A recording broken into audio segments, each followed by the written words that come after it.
natin, guys.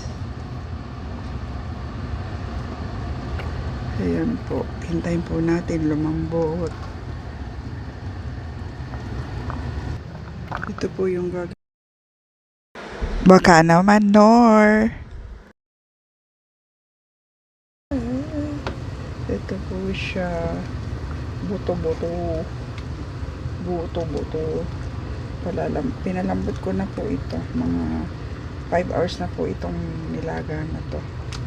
Kaninang umaga pa to, para malambot, at yung akin pong kasama sa bahay ayaw po ng matigas na karne. Palalambutin po muna natin bago ilagay yung pang-asim.